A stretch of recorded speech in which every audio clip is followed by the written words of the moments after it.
Bismillahirrahmanirrahim. Assalamualaikum warahmatullahi wabarakatuh. Hamdan wa syukranillah. Asyhadu an la ilaha illallah wahdah la syarikalah wa asyhadu anna Muhammadan abduhu wa rasuluh.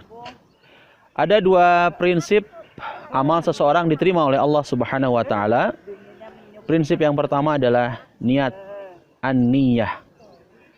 Innamal amalu bin niyat. Sesungguhnya amal itu tergantung kepada niat.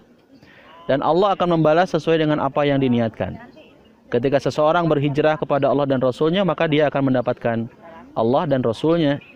Tapi kalau seseorang berhijrah itu memiliki tujuan hanya untuk mendapatkan, memperoleh kesenangan dunia, atau punya tujuan untuk menikahi seorang perempuan, maka dia akan mendapatkan balasan sesuai dengan apa yang dia niatkan. Pentingnya niat ini, sahabat Ude yang Allah Subhanahu wa taala muliakan, Ustadz Deden ya, Ude itu Ustadz Deden. Sahabat yang Allah Subhanahu wa taala muliakan, saking pentingnya niat, Ibnu Mubarak mengungkapkan rubba amalin saghirin tukthiruhu an-niyah wa rubba amalin kabirin tusghiruhu an-niyah. Bisa jadi amalan kecil menjadi besar pahalanya itu disebabkan oleh niat, dan bisa jadi amalan besar menjadi kecil pahalanya lagi-lagi disebabkan oleh niat. Maka dari itu, mari kita tasihun niyah, meluruskan setiap niatan kita dalam melaksanakan ibadah. Salatnya, saum Ramadannya, saum sunnahnya, tahajudnya, atau semua amal-amal yang kita laksanakan, termasuk datangnya kita ke Masjidil Aqsa, Palestina, kita niatkan adalah karena Allah, maka kita akan mendapatkan Allah.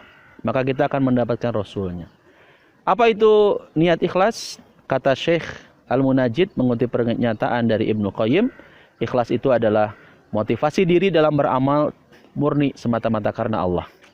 Allah sebutkan di surat Al-An'am ayat 162, A'udzubillahi minasyaitonirrajim, Qul inna salati wa nusuki wa mahyaya wa mamati lillahi rabbil alamin.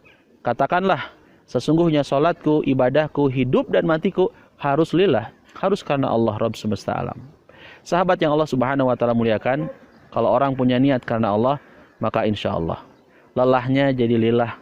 Meskipun penuh dengan perjuangan untuk datang ke Al-Aqsa ini, dari border, kemudian masuk ke sini, dari tempat menginap hotel, memasuki ke tempat ini dengan jarak 1 kilo lebih ya, 1,5 kilo atau mungkin bisa lebih dari itu. Tapi kalau niatannya karena Allah, insya Allah setiap langkahnya jadi pahala, setiap langkahnya jadi penggugur bagi dosa-dosa kita. Semua amal ibadah kita insya Allah kalau niatnya karena Allah, maka akan ringan, akan mudah, dan Allah Subhanahu wa taala akan memberikan ganjaran yang terbaik. Jadi syarat yang pertama, amal itu akan diterima adalah ikhlas. Yang kedua, syarat amal itu akan diterima adalah prinsipnya harus benar cara melakukannya.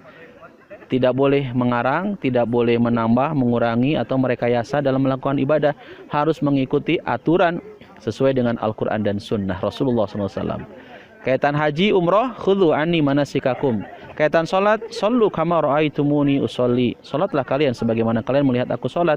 Semua amal ibadah ini sudah jelas aturan mainnya, maka tak perlu kemudian kita menambah-nambah amalan tersebut. Sahabat yang Allah Subhanahu wa taala muliakan, benar cara melakukannya itu tentu harus dengan ilmu. Maka semangat kita untuk thalabul ilmi, semangat kita untuk hadir di majlis-majlis ilmu, insya Allah akan memudahkan amal-amal ibadah kita sesuai dengan sunnah Rasulullah Shallallahu Alaihi Wasallam. Tausiah singkatnya itu saja, karena kesempatannya memang cuma sebentar ya. Insya Allah, mohon doanya, saya hari ini akan menuju ke Yordania untuk melanjutkan napak tilas City Tour, juga jejak Rasul. Mudah-mudahan Allah Subhanahu wa taala mudahkan Anda untuk bisa mengunjungi Baitul Maqdis, Masjid Al-Aqsa, Palestina.